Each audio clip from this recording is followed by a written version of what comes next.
UC Colloquium. It's a great pleasure for me to introduce to you Dave Brady. Dave and I, we go way back. We were both assistant professors at Duke University, and Dave is one of the most prolific and insightful sociologists to me that's out there.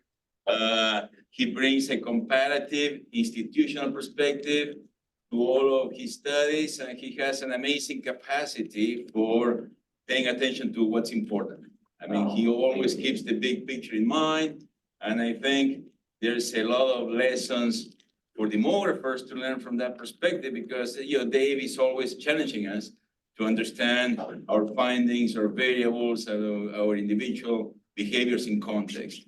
He recently published a very insightful, influential take on poverty in science, and that I recommend for all of you to take a look at it. He's one of the most vocal proponents to pay attention to poverty, not the poor. And so we have a lot to learn from Dave, and it's a pleasure for me to have him here sharing his new research. Thank you.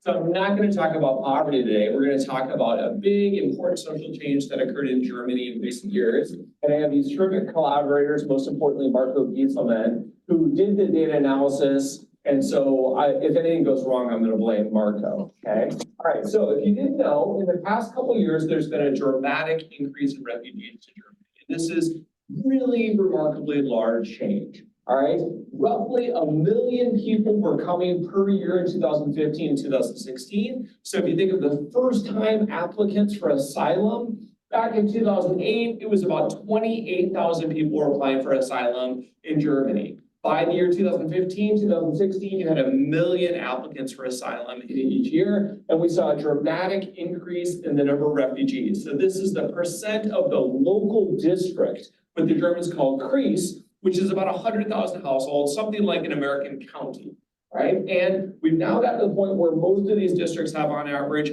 about 2% of their population is refugees, not just immigrants, but refugees specifically, all right? And like I said, the first time applicants for asylum has grown dramatically. At the time in 2015, 2016, my back of the envelope calculation is that Germany was taking about 11 times as many refugees as the United States was.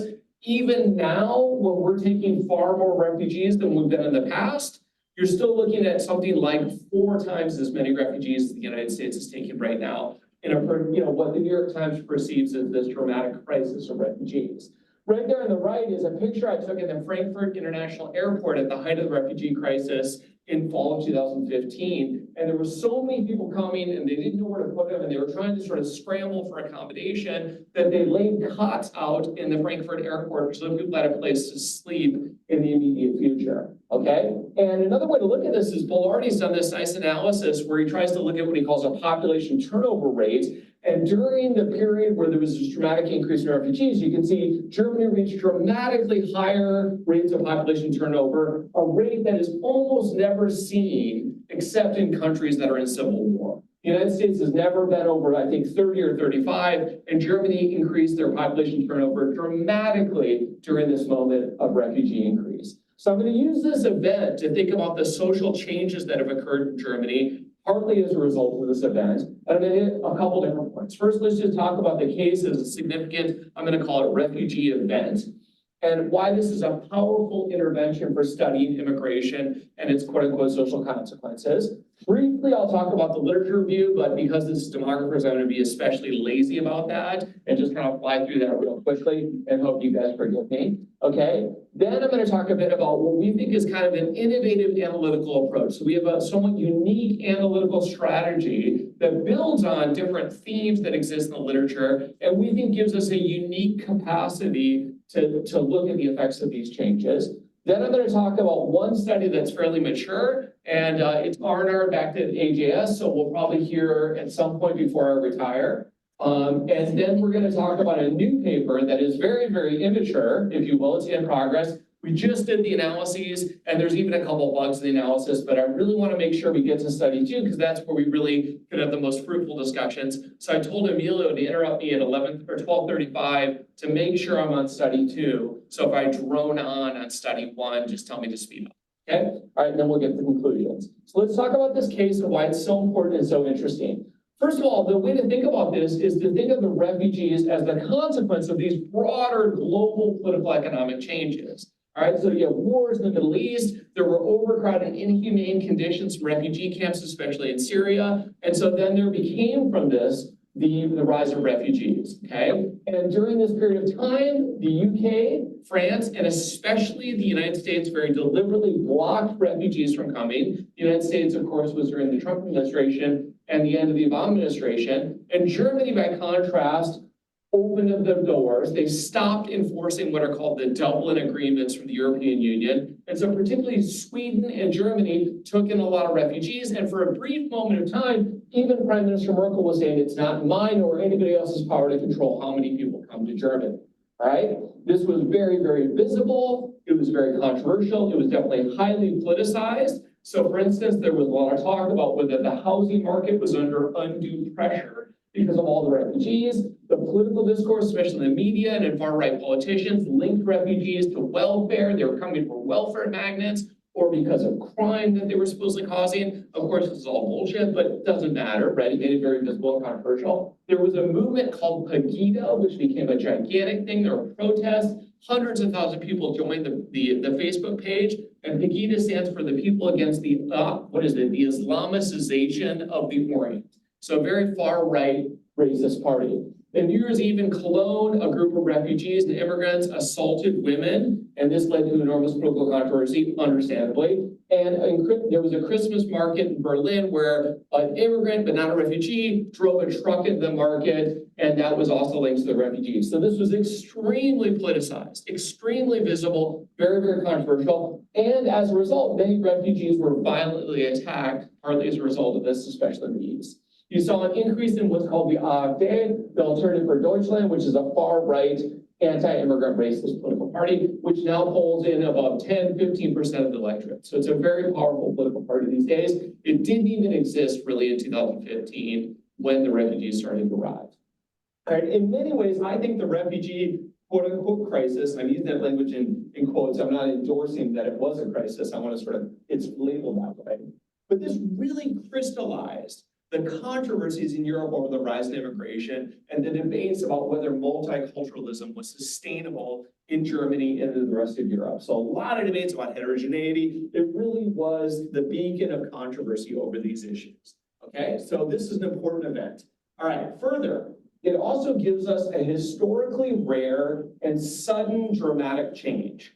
Okay, I know the term exogenous is a little tricky, but gosh, it's got to be darn close to a quasi-exogenous shock.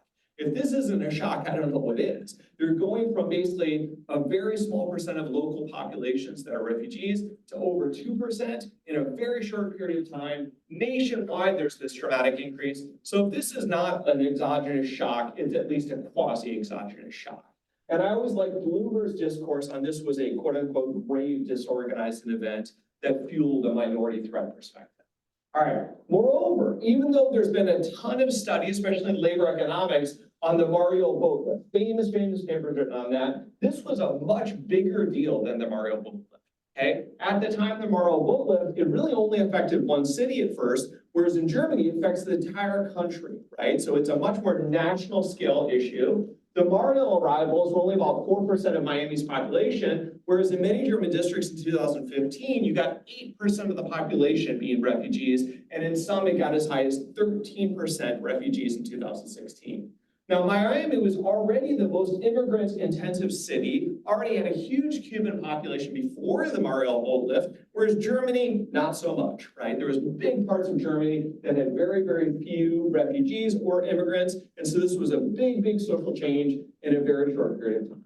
All right, to give you a sense of this, this is how it worked. So the refugees arrived, and then they used a very, very German concept, very German word, German concept called the Königsteiner Schlüssel, which translates to something like the kingdom's key. But think about it, they had a bureaucratic process to allocate the refugees to the Länder, or the states, okay, the 17 states in Germany.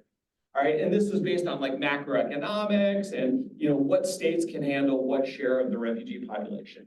Then they were allocated to these districts, partly reflecting bureaucratic processes, partly reflecting sort of haphazard, what some have called a scramble for accommodation. And so what we see here in this map was we see a picture of the 2008 to 2019 change in the refugee share of local districts in Germany, and these are in percentage points, not percentage change. Okay, and so you see there's 393 districts that we have data on. A couple districts either pooled their data or we don't have the data on them.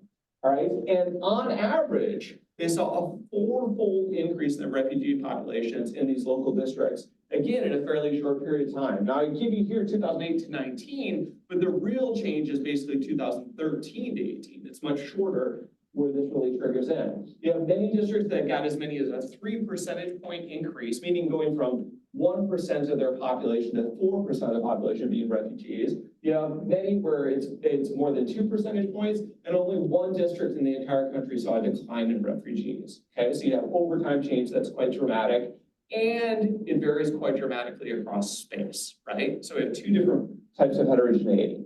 Okay, now, like I said, there's a lot of prior literature on refugees and immigrants. When we first started this project, before we moved at our glacial pace of writing a paper, we were really first on the scene, but of course now there's a bunch of papers on this, so we're not quite as novel as we once were. Okay, but there are some ways in which we have some unique perspective on this. Okay, in general, I'm going to go so far as to say most of the literature on immigrant consequences, especially in social and political aspects, is pretty cross-sectional. There's a lot of cross-sectional literature where people will use a survey and they'll nest that survey in some place that has some percent foreign born or percent of refugees or immigrants. I've done papers like this, right? And so there's tons of studies of diversity, of trust, of contact. There's an annual review of political science piece on trust that shows that like out of something like 1,500 estimates of the relationship between heterogeneity and trust, only one of them has panel data or something ridiculous like that. So it's mostly a cross-sectional literature. Now, there's several studies that use repeated cross-sections, myself included, where we'll maybe nest people in context. There's a few internet panel studies. And in Germany, there's been many district-level studies. So there's been a handful of these studies where they use the crease, the district, as the unit of analysis, and maybe they look at changes over time.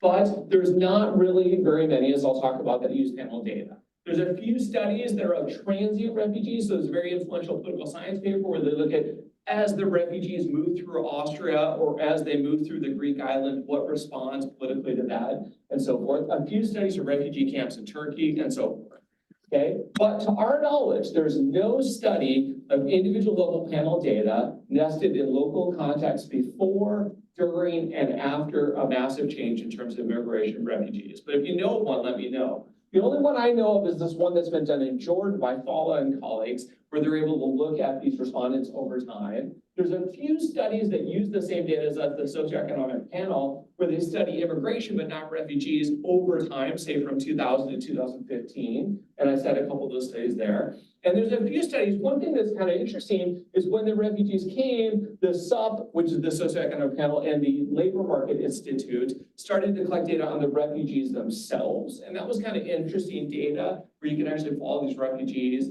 and see what happens to them. But to our knowledge, no one has done this with the individual level panel data. And that's going to be our key innovation. Is we're going to follow the exact same people starting in 2008, and we're going to follow them over time as the refugee share around them changes quite dramatically in a rapid period of time. So that gives us a before, during, and after period to look at with in-person variation. We think that's kind of powerful. Okay, getting to that point, the two-level panel structure. So first of all, we use the German socioeconomic panel, which I think is the world's best panel data set. I'm a big booster of this data set. Roughly 20,000 people a year, and we're going to look at adults that are not immigrants or descendants, meaning they're children of immigrants. We're going to look at quote-unquote German natives, all right? And we're going to pair that data with what's called the INCAR database, which is administrative data on the local refugee shares. So there's 401 districts in Germany. We have data on 393 of these districts, and they typically have about 100,000 households per district. So it's something like a county, right? And this is by far the most granular data we can get. I can talk at length about what other data is supposedly out there. You cannot get more granular than this. the neighborhood data that is available in Germany isn't trustworthy. And so this gives you pretty local data, okay? But it's not as local as the neighborhood, of course. All right, so it's the most granular data we can do. All right, now to use this data, you got to go to Germany, you got to go to Berlin, to the Institute for Economic Research, the DIW, and to get the confidential local level identifiers on one of those confidential computers. So Marco's done all that. We're going to publish a replication code because we can't publish the data as it is because of this confidential data. Okay, so here's the way to think about this data. We got the macro level data on these 393 districts. All right, they look like this. So various districts within Germany. And what we do is we nest micro level data within those districts, and it looks something like this. You have basically individuals, person numbers right there, that are nested in districts, and we use the data over time to pair it with each individual in each year, okay? And so we're linking those two sources of data. Then we have a set of outcomes. So we're looking specifically in the first paper at what we call exclusionary beliefs and behaviors. Okay, so we're interested in things like support for far right parties, generalized trust, things like this. The second paper I'll hope to get to is about labor market outcomes specifically, but still using this structure. Okay, so it looks like this. This is the English translation of the German socioeconomic plan. All right, and we use essentially in most of our paper, three-way fixed effects models with linear outcomes. Okay, so we're using linear probability outcomes linear probability models for categorical outcomes, and they're three-way fixed effects. So the way to think about it is like this. We have multiple observations for each individual over time, and each person in each time point could be nested in a specific German district, okay? And so it looks something like this, right? And they can move around, and they can be in different districts over time, and there can be different comparisons within districts over time, and so forth, all right? So it looks something like this. And then we're going to introduce a district level fixed effect. Okay, so there's a district level fixed effect. We're going to have a person level fixed effect. And then we're also going to include a year level fixed effect. Okay, and what this means is we're going to be looking at within district, within person, within year change. Okay, and that's pretty data exhaustive type of analysis, right? We're looking at some real within person variations. Now, I was talking to Julie and I that often when you really zoom in within models, you don't have a lot of variation to work with, but we have the good fortune of this dramatic social change in a short period of time, and we have fairly long panels, right? So we can observe people over time. We can also zoom in on a short period of time, 2013 to 18, if you're worried that these ends of the period are giving us information that's not as informative for the effect of the refugee surge. So we can do both of those things. And because think about it, there's big over time change, but there's also enormous variation across the districts. So we can exploit that variation both within districts over time and between districts, which gives us some very fruitful variation to really observe changes in the refugee sharing. Okay, all right, so let's go first. The first paper we look at is, like I said, is about the question of like, did this affect exclusionary beliefs and behaviors? So do Germans become less trusting? Do they support far right parties more? Are they more opposed to generous social policies? Do they express concerns about immigration or concerns about social cohesion and so forth? We label these exclusionary beliefs and behaviors. And there's really three theories that drive our thinking about this. First is the biggest theory, the just gigantic theory that dominates the political economics literature is fractionalization theory. And the argument from scholars like Alesina is that the objective share of heterogeneity in your district has an effect that undermines trust, support for social policy, and fuels these exclusionary beliefs and behavior. And Alesina and colleagues say it doesn't matter if you're looking at the national level or the local level, where you have more heterogeneity, people are unwilling to invest in public goods, they become distrusting, and so forth. Okay, so it's objective heterogeneities at either national or local levels. Now, by contrast, you'll see I'm much more supportive of a minority threat theory explanation. And here the argument is that it's not so much the national level objective shares of refugees, but rather it's the subjective perceptions, or what Bloomer called the felt challenge, that a subordinate minority is threatening the privilege of the dominant majority. And this is fueled not so much, or at least partly by, the objective heterogeneities, but rather is fueled by media and politicians that heighten the perception that refugees are a threat. And that subjective perception, which could be or not linked to the objective heterogeneities, is really what drives exclusionary beliefs and behaviors. And third and finally, there's famous contact theory, which argues that exposure to objective refugee shares at the district level, at more local levels, is going to reduce exclusionary beliefs and behaviors. And so in the paper, we go into this extent, but this is the basic theoretical setup, is we have three sort of somewhat competing explanations. And we're going to think about what the evidence says about these different explanations, and then see if we can kind of bring them together in sort of a synthetic explanation that builds on all three. Okay, now we're going to argue there's a two-level cross-cutting process that's actually occurring. Okay, at the national level, you have threats. Okay, so at the national level, the politicians, the media, the perception that there's this big social change, this is going to fuel exclusionary beliefs and behaviors, especially because of a sudden change. Remember, Bloomer spoke of a grave disorganizing effect. He talked about the role of scapegoats and the role of media and politicians fueling this nationalist discourse, okay? By contrast, contact at the local level is going to undermine exclusionary beliefs and behavior, meaning more pro-immigrant, more pro-inclusive opinions. And the argument is, and there's terrific work by people like Schachter and Flores, who I'm a big fan of, that argues where you don't have contact locally, and especially where you have this national level threat, that's the fertile soil, or what they call the breeding ground, where threat emerges. So when you have a national level change, and there's politicians and media talking about it, but say you live in a district where there's no refugees, what do you believe? You believe these horrible nationalist stereotypes about the refugees. However, if you're in a district where there's lots of refugees, you're meeting them in the mass transportation, your kids go to school with refugee children, you're interacting with them in doctors' clinics, that's gonna create more inclusionary beliefs and behaviors. So contact and threat are sort of working at cross purposes. And depending on the difference between the national level perceived subjective threat and the local level exposure, this is going to lead to this cross-cutting process that we're going to try to document. Okay, so you can see we're building all three theories and arguing there's something to be said, except for fractionalization, which I think is the most overrated social theory out there. Okay, all right. So we look at 6 exclusionary beliefs and behavior. I mentioned a couple of them. We also look at residential moves, which is an objective measure of whether or not people are responding to refugees, as well as things like far-right parties, which classic measures of exclusionary beliefs. We don't have a good measure of social policy preferences. We can construct one with subjective fair tax rates. I can talk about that, but that's not our best measure. Okay, we don't have just the classic social policy preferences that I like to look at. That's not in the sub, unfortunately. It's just not there.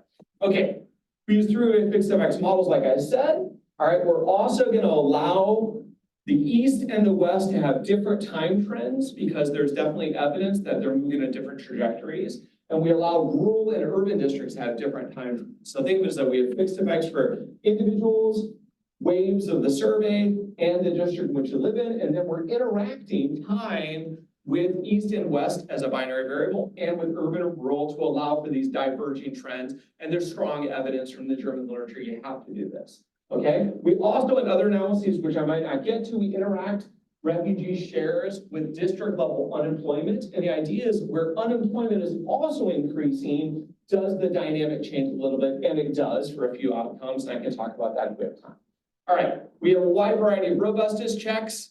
All right, and we've got something like 60 pages of appendices these days. We even did a multiverse analysis because we got a political science reviewer at HAS, and they're like, where's your multiverse analysis? Which I had never done before, but it's pretty cool, and you can draw these nice pretty graphics to show the distribution of your coefficients. So we've done everything under the sun. I can talk about those if you like. And whereas in the second paper, we instead pre-registered the analyses, so we don't have to do the multiverse analysis, hopefully. All right, nevertheless. Okay, so here's the first picture, okay, the national level trends, and here we're looking at 2008, I say 2008, I apologize for that, to 19, and you see the change over time. So right here, we see the refugee increase, right? So there's this pretty dramatic change in refugees, and 2% might not seem like a lot, but we're talking in every district on average. Some districts have as many as 13% of their local population that are refugees. That's a very large and visible presence, right? Okay. But even at 2%, think about what that means. I mean, refugees are not usually 2% of a population of 100,000, so that's a big change. And here's our outcomes on the top. And what do we see? So for instance, right here, there's support for far-right parties. There's a pretty dramatic increase, and our data are underrepresenting the national level votes. The national level votes are even higher. Some say those are protest votes, right? But they're polling at 15% of the electorate are supporting this far-right party. We're finding this is support for far-right parties. It's a lower share, all right? Here we have residential moves. We observe no real change over time, no real change in fair tax rates. I can talk about that out if you like. You see a big increase in concerns about immigration, especially around the time of the refugee increase, and a slight increase in concerns about social cohesion. And then you see that actually generalized trust is fairly stable, if not increasing. Okay, so there's a mixture of patterns that correspond to the national level rising threat.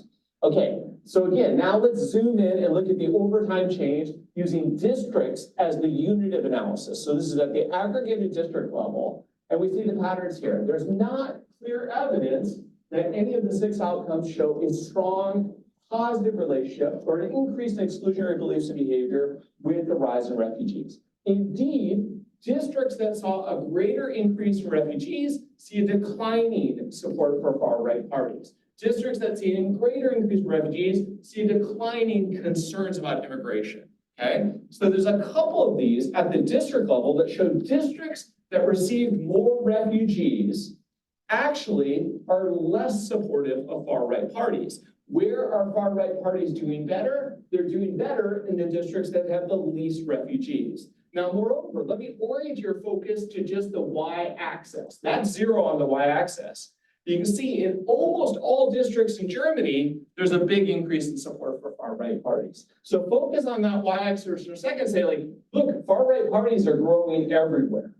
But surprisingly and paradoxically and convincing or consistent with our 2-level cross-cutting process, the districts that have the most refugees have the least support for far-right parties. The districts that have the least refugees have the most support for far-right parties. So far-right parties are getting support everywhere. People are concerned about immigration everywhere, but it's actually in districts with the least refugees where you see the most support for these exclusionary beliefs behavior. Hans Peter? That both ways, right? I mean, while the aggregate immigration is for sure an exogenous shock of funding, the allocation within Germany was not, and at least conceivably, they could have allocated refugees in the way that. Yeah, so especially here, I'm showing you the change over time within district. Okay, so there's that. But this is just a descriptive pattern. You're right. That's fair to say we're going to need to interrogate the models in that spirit, right? Okay.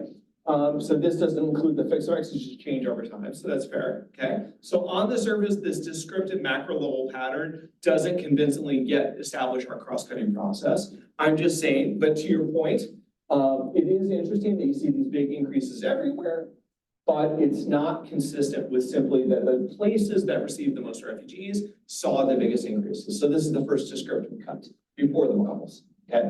All right. So that's the basic pattern. Okay, so then we go into the 3 fixed effects models to on Peter's question, all right, and let's interrogate these so maybe we can pick up some discussion on this. Here we're just showing you the marginal effects, and we show significant negative effect for immigration concerns, significant negative effects for far-right party support, somewhat significant negative effects for social cohesion, no effects on residential moves, no effects on generalized trust or fair tax rate. So where refugees are increasing, and again, you're looking at within person, within time, and within district change, which gives us in some ways a convincing, pretty close to causal identification, although we can arm wrestle about that. But this is significantly negative, this is sometimes significantly negative, and there's no effect, so to speak, on these 3 outcomes, okay? So here, you're netting out the between district changes that plausibly would be associated with who got the refugees, okay? You're also netting out the nationwide overtime changes, okay? And you're netting out the person's mean level of support for far-right parties or immigration concerns. So why don't we invite some discussion on this issue? And here we're arguing this convincingly shows these negative coefficients or no effects. Okay, so we find no evidence, none of the outcomes demonstrate that where more refugees are present or growing, the increase in refugee shares, you see a rise in exclusionary beliefs and behaviors. To our point, we view this as contradicting fractionalization explanations, right? All right, and in many ways quite supportive of contact theory explanations. Okay, Milo. And I wonder about the rural-urban divide. Yeah. If you think about the US, and it Yeah. might connect also with the allocation of refugees that were they sent to rural, in the US, it's very clear that rural urban. Urban Yeah, centers yeah. are globalized. Yeah, so we got our rural Yeah, binary yeah. indicator. We also allow the urban rural to have different time trends. So these are something like effects individual slope models. And I can get in the weeds about German data, why you should do this. But in fact, that was the case. And to the reviewers' credit, we did this in the review. And we're like, wow, they're really right. There really were different time trends between urban and rural areas. So that's very much a thing. But still look at where the refugees went. You can go back to that picture right there, where they were sent, excuse me. It's way too early. I gotta go all the way back. That was dumb. Okay, so let's go. Get back to this. All right, so largest refugee camps are here in the West, and that's much more urban, okay? Less refugee shares in the East, which happens to be where all the far-right parties are most supported, where you have more rurality. I mean, rural districts are scattered around Germany in various places, but this is some of the most rural part of Germany, near Rostock, where Hans-Peter used to be, right? I mean, that's quite rural Mecklenburg, these sorts of areas, and that's where the far-right parties are thriving. They're a population, I don't know what the median age is up here, but it's really fucking old. You know what I mean? Like, any young person in Germany, is moving to Berlin from Mecklenburg. They're like, I need to get out of here and move to Berlin, right? So we can net out the between urban rural binary indicator. We have fixed effects for districts. You also have different time slopes for urban and rural, and still the effect shows up. So that's the idea. We jump back to where we were, since that wasn't very efficient. Okay, so there's where we are. So again, no evidence of positive exclusionary beliefs and behaviors. Okay, what I can tell you, I don't think I'll have time to get into it too much. How am I doing on time? Maybe I do. Okay. All right. I don't have time to get into too much, but you can interact this with changes in unemployment. And what that does is it sort of moves that to flatter. Okay. And in extremely rapidly increasing unemployment districts, you do see some evidence of exclusionary beliefs and behavior, which validates something you see again and again in the literature, is that immigration interacts with unemployment. But think about what this means. Where are refugees being sent? Well, there was this Kundenstädter which allocates them based on the GDP, the economic performance of the Länder, which is the state. And then they're allocating refugees partly reflecting economics. So they were sending refugees to high unemployment places. They didn't send them to the East where there's no jobs, right? So it's a very unusual circumstance where you have rapidly increasing unemployment and rapidly increasing unemployment and refugee shares, which didn't really happen very often in our data. Only there do you see some evidence of exclusionary beliefs and behaviors.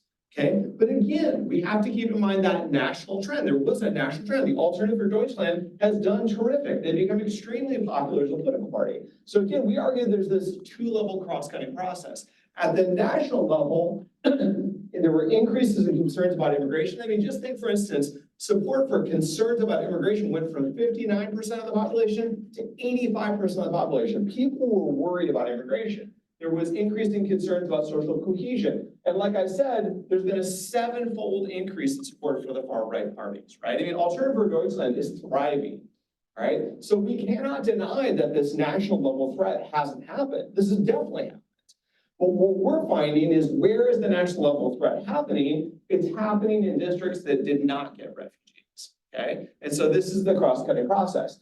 If you're in a district that got a greater share of refugees, you tend to be more sympathetic to refugees. You tend to have more contact, and we would argue plausibly this undermines that national level discourse fueled by politicians and the media. And that national level discourse is a felt need. It's a subjective perception, and it's not oriented in the day-to-day realities of actually engaging with immigrants or refugees. So again, we find that refugee shares significantly reduce concerns about immigration, concerns about social cohesion, and far-right party support. As you see that negative slope right there. So this is the two-level cross-cutting process that we think characterizes what's happened.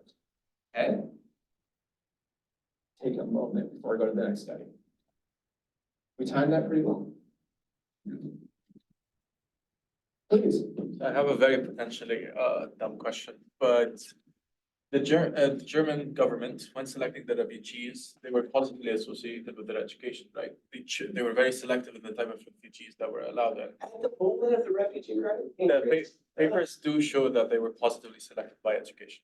I don't know. I mean, to my knowledge, it was just hundreds of thousands of people walking from Syria across the Mediterranean. I mean, hundreds of thousands of people. Is that selective on education? I don't know. I mean, the numbers, you're talking 1 million refugees in 1 year. Yeah, I mean, there is a process where you apply for application to asylum. And it's perhaps possible that there was some favoritism to highly educated refugees. I'm not sure. But I think I don't have access to that data, I'll just admit. But I mean, this seems like much more of a mass migration event than one that's just selectively higher educated. Now, it could be, I mean, you think about how this works, right? Like, so say you're a poor Syrian refugee stuck in a camp in Turkey or Jordan or something like that. Maybe the folks that pulled together some resources to get on a boat to go to Germany were more highly educated people than the average person in the refugee camp. I mean, that's possible, right? But I think compared to the average German, less educated for sure, okay? I don't know beyond that. You know, we have this IEB sample, but I haven't looked at the education distribution. Go ahead, you want to rebuttal?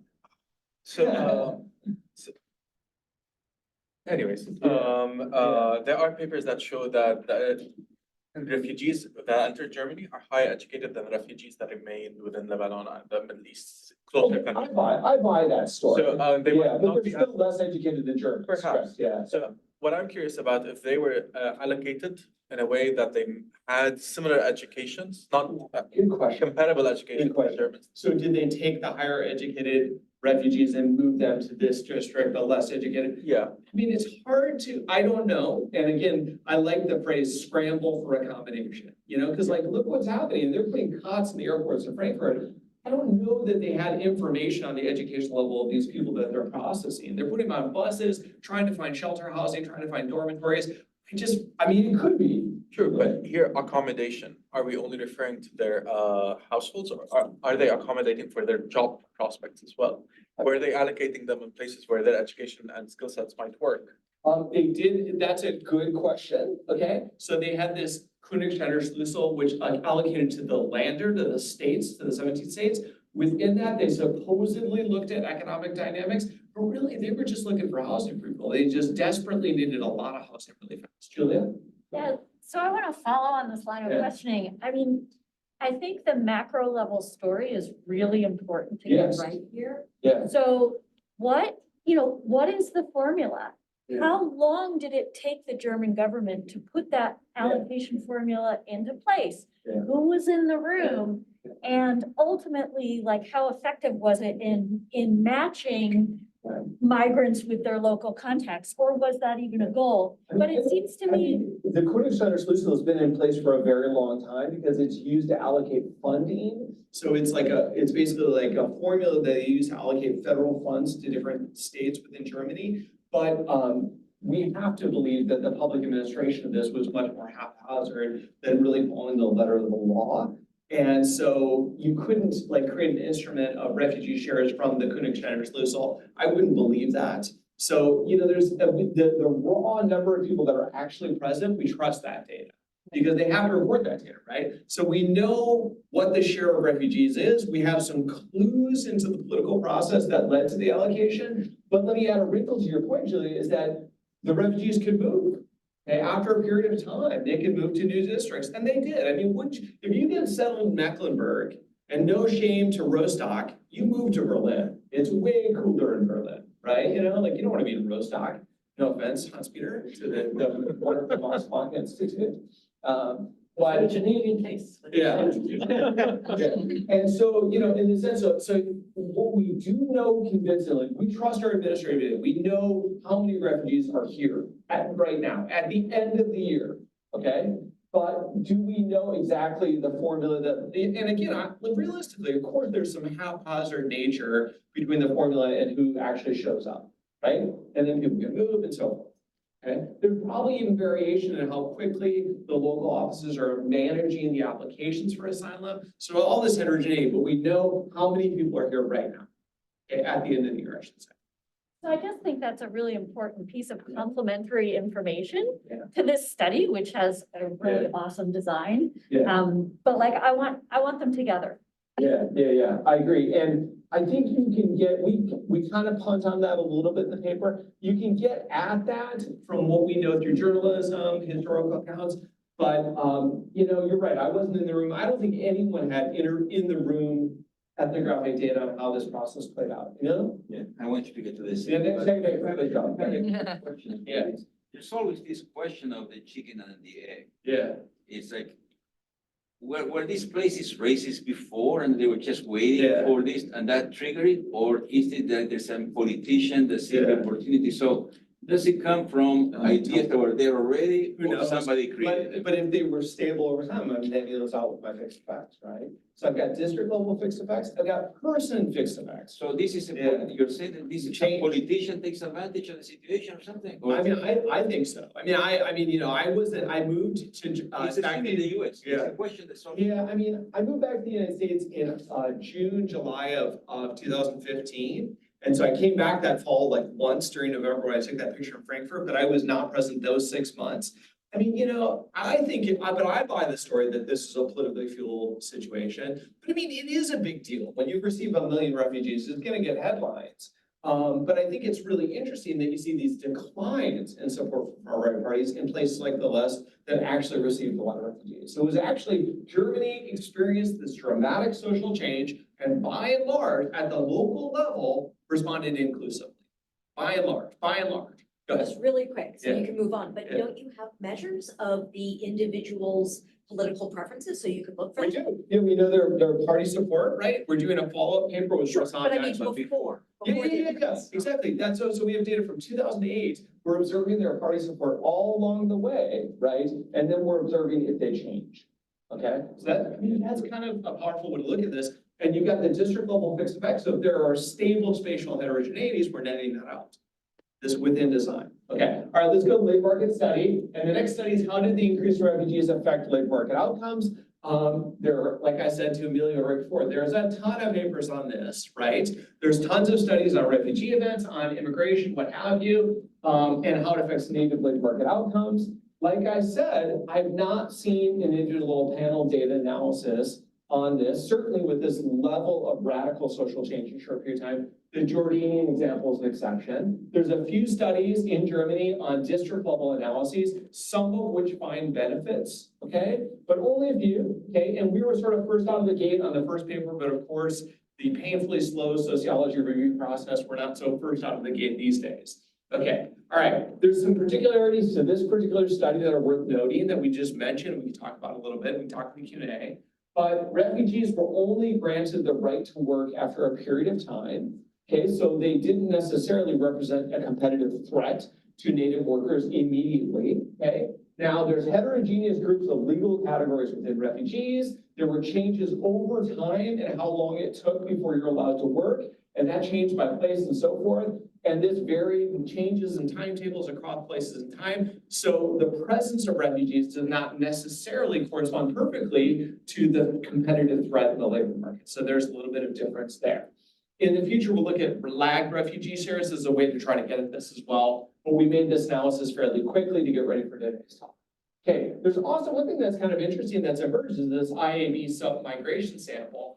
And there we can know if the refugees are working. And actually, we still find that a large share of refugees are not yet working in the IAB sample. So a year or 2 years after arriving, many of them are still unable to work. I mean, it's fucking hard to get a job in Germany, right? You know, Germany is a classic closed labor market that's not super available to outsiders moving in. And so it's not shocking that the refugees are not yet able to work a year or 2 years after arriving. So the debate about whether this actually represents a competitive threat is a fair open question. Okay, all right. Now, we're pre-registered analysis in OSF. We learned our lesson from those policy reviewers about doing a multiverse analysis, which is doable, but kind of cumbersome. So we did that there. And again, we're using the subsample. Here we're gonna look at working age people. That's actually wrong. It's 25 to 54-year-olds. Okay, the same long time span. And we have a bunch of different employment outcomes. We're looking at things like employment, which has something like 116K respondents over time. Excuse me, that's the pool example. And then various other outcomes. And we selected people that are not in full-time education, that are not on parental leave, and are not in military service. So that's our sample of native workers. And we're currently only looking at non-migrants, but an open question is whether second-generation kids, descendants of Turkish immigrants, maybe could have been adversely affected by this refugee increase. And we'll do that in upcoming studies or analyses. Again, we're going to use the three-way fixed effects model, same setup, same design as the first study. with the same logic. Now, we're gonna have a very minimal set of controls, and our concern here is that we're more worried about post-treatment bias. So if we start to include a bunch of controls for things like job tenure, industry, occupation, what have you, those could be endogenous to your exogenous variation in refugee shares. And if so, you block the causal pathway to your labor market outcomes. So at some point, we're gonna do with a wider set of labor market controls, but this first cut has a very minimalist set of controls. So only looking at things like marital status and children in the household, and then a couple district level variables for unemployment and GDP per capita. So we're keeping it a little bit bare bones to allow that refugee share variable to have any potential effects that might be adverse. Okay. The outcomes we look at, I'll just go through them real quickly. We look at employment versus non-employment, full-time versus non-full-time employment. We look at permanent versus non-permanent contract, which is really a key stratifying variable within Germany. Okay, once you get that permanent contract, we look at monthly earnings, low wage work, which is below 1/3 of the median, okay? Hourly wages and so forth. And here's our labor market outcomes over time. Okay, again, you see that refugee share on the bottom half of the panel, and up top we see our various outcomes. And just on its face, again, superficially and at its first glance, there's no clear evidence of adverse labor market outcomes on a nationwide level, right? So as this dramatic social change happens to the entire country, which did fuel subjective perceptions and things like far-right party support, there's no evidence on any of our labor market outcomes that things have gotten much worse. Okay, so for instance, take low-wage work. If anything, it's declining a little bit, although of course not making a big deal about that trend. And things like employment and wages seem to be going up a little bit over time as well. So no clear evidence of adverse labor market outcomes at the first cut. All right, now here's the district level change scores again. Again, I don't see strong evidence of adverse labor market outcomes at the district level. And this is a 2-point change score. I should have said that earlier. So this is 2013 to 2018, because we're zooming in on the key moment where things are changing most rapidly. So for instance, districts that received a lot of refugees actually had an increase in employment, not declining employment. Districts that received a lot of refugees actually saw a little bit of increase in low wage work. Now, the caveat here, there's a couple of things that we have to be careful with. First of all, we still have a lot of large spikes because we're using the socioeconomic panel data to identify the district level patterns, right? And there's some districts that only had 10 respondents, right? Okay, and those labor market outcome noise are a little bit noisy. So then what we did was we omitted districts that had less than 25 respondents, but still we're seeing a lot of idiosyncratic dynamics. So we're not sure what to do here. And one idea is we could go and use the macro level data to say what were the employment patterns, not from the sub, but from labor market data from like the IAB to say, did districts that had more refugees have unemployment? So this may not work as well, this macro level cross-sectional or change at the district level. This may not be as informative given it's a little bit idiosyncratic to the sub samples within districts. You follow me? Okay, all right, so that's that. All right, so let's go to the models. Okay, so I'll do a couple different models at a time. We include controls in one model, but not the other. Okay, so first, positive significant effects, coefficients for employment, positive for full-time employment. Okay, so no adverse effects for employment or full-time employment. If anything, it's beneficial, although we'll have to pick one degree. No, it's individual employment. So that here we're at the individual level, right? So we have these 115,000 person year observations, right? We're netting out the between district, the between person variation, and the between time variation. And so again, it's that within estimator, and it's a binary. I went a little fast. Binary for employment, binary for full-time employment. Being employed. Yeah. So being employed or not, amongst those that are not in full-time education, military service, or parental leave. Okay. All right, so it's employment versus non-employment. This is full-time versus part-time employment.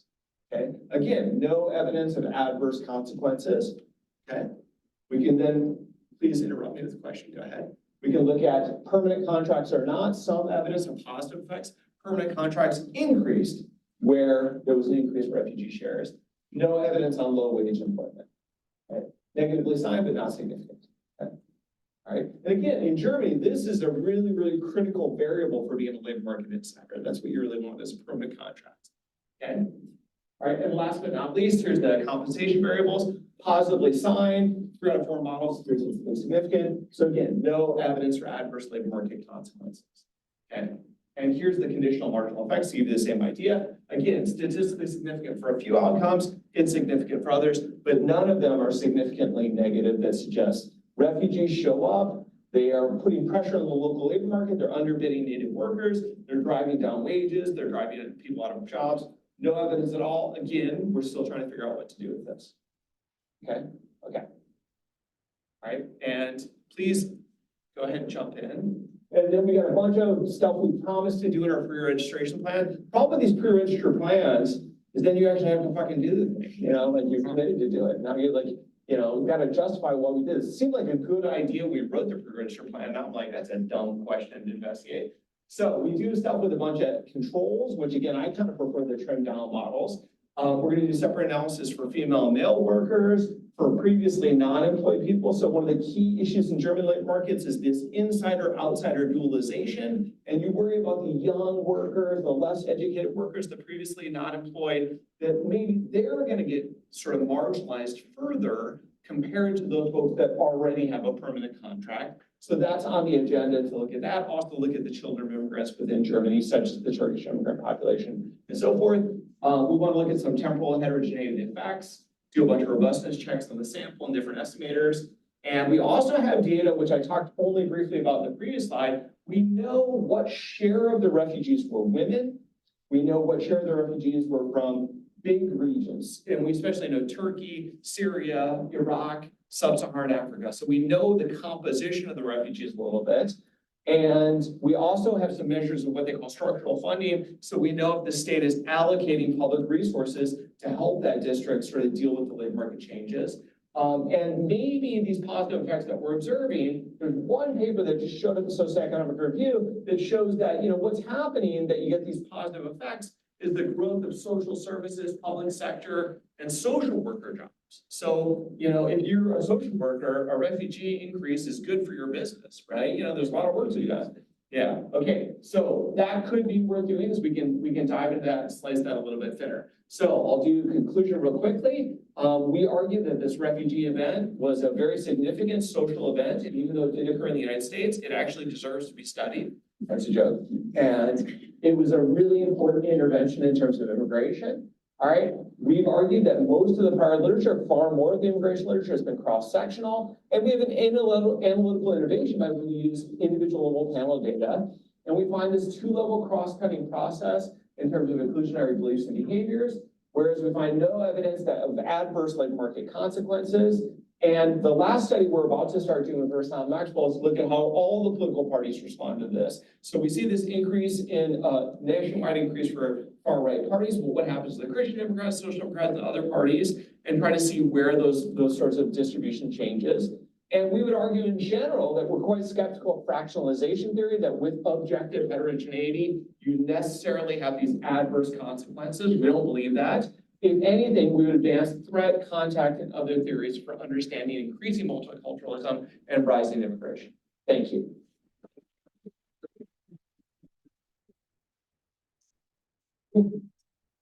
This was terrific. It's good to see you. Good to see you, buddy. So I actually think that you find evidence for fractionalization theory. The reason is You like fractionalization theory way more than I do. the reason is that so that fractionalization can yield positive and negative outcomes. What you find is that places that are actually more fractionalized, they're more diverse, actually do produce better outcomes. And I think that's because, like, you read Alcina and those guys, they're doomsayers all day long, right? Yeah. They're like, with fractionalization, Europe is going to become like the United States. You're going to have all this welfare racism. They just think that there's this generic effect. I don't think they theorize positive benefits from this. So yes, I mean, Okay. Wimmer and Alcina and the like have been saying fractionalization leads to negative outcome when it comes to public expenditure, when it comes to inequality, et cetera. But then also there's a bunch of social psychologists fractionalize at local level, like Okay. group, like David Stark. Sure. David Stark has been saying that fractionalization leads to better performance, better Oh, goals. okay. So Okay. if you look at it from Okay. detrimental versus Sure. the subset of fractionalization that says Yeah. yields a positive outcome, I think there is some evidence to say that, hey, places that are more fractionalized actually do better. Yeah, I see where you're going. I would sort of, I mean, we could debate like what bucket to put people in theoretically. I think if you're arguing that there's benefits to diversity, that heterogeneity just has these social benefits, I think you're not really a fractionalization theorist. I would pin that specifically on these folks in political economy that argue that, for instance, you cannot have good public goods where you have diverse societies. And I mean, that argument is very solidified in large chunks of the social sciences. And so I would attribute the banner of fractionalization to that crowd, although I agree with your point that there is work that says diversity is socially productive. Absolutely, absolutely. Yeah, Jason. Yeah, this is really interesting. I have a question about the two-level cross-cutting process and specifically about the levels. You made references to national discourse. Yeah, In the United States, at least, it's arguable that discourse rather than Yeah. national discourses. So what's your sense of the media or information? yeah, good question. So, yeah, and unfortunately in the sub, they have no questions on media use. Wouldn't that be cool if we could just ask them like, what newspapers do you read? What media you consume? And they don't have that data, unfortunately. So there's been a couple studies, this is Mara and Schmidt-Catron have done some nice studies where they look at national level discourse. There's a nice paper by Frank, what's his name? Frank, I forgot his last name, sorry. So there's a couple papers where they look at local patterns in social media and they found patterns. We cite this work as sympathetic to our argument that where there's a lot of heterogeneity, you actually see more positive tweets about immigrants and so forth. So I've seen things like this. We do not have any local level media coverage. We are making a declarative claim that the national level discourse in Germany looked like it did. Okay, we're just going to claim that. But I haven't seen, we could do something, you could do something with that. There's a couple papers that try to just simply exploit national level over time change. So you could just say, what was the median newspaper coverage in various time points? We don't do it anymore. We're punting on that. Yeah. But it would be cool if the sub asked some media questions. Go ahead. I have a question about your two kind of big levels, right? So Yeah. you have a very like in-depth micro analysis and very large macro level. Right. But it seems like the theory is really based on the meso, right? Like Yeah. the cross-cutting process has to be a process of like actual interaction. Yeah. How the county level might be a little bit It's challenging. course. Yeah. So I'm wondering how you conceptualize that meso level analysis and like if you Yeah. have any plans on extending that. We'd love to get more granular than the district, and we've had some reviewers push back and say that's just too macro level. You're looking at basically a county, I mean, we have a defense of that in the paper. I could rehearse that defense. But the reality is that's the most granular data you can get. The sub includes a thing called Micron, which is a private proprietary data source that gives you neighborhood composition, but do not believe that data. It's nonsense, okay? So from 2012, 2017, there's absolutely no change in the average neighborhood composition of refugees. And we know that's wrong. And so what we think is happening is they're basically doing their point estimates every 5 years, because suddenly in 2017, there's a gigantic jump. So it's like flat from 2012 to 16, and then it jumps gigantically. So I just don't believe that data if you're not observing what we know is real ethnic heterogeneity emerging in these places. So unfortunately, that's just the most granular you can get. Yeah. Yeah, and I'm old enough to remember we still did national level analyses. I wrote papers like that. So this feels so local to me, but I do wish we could get more local. So we're just stuck. Julia. So you're looking at the location of refugees, but there's also a lot of other kinds of immigration going on during this period. And I'm just wondering, sort of, I know you don't necessarily have the data to do this, but how are you thinking about maybe the threats to validity of your analysis, if it may be picking up people's attitudes towards other kinds of. Yeah.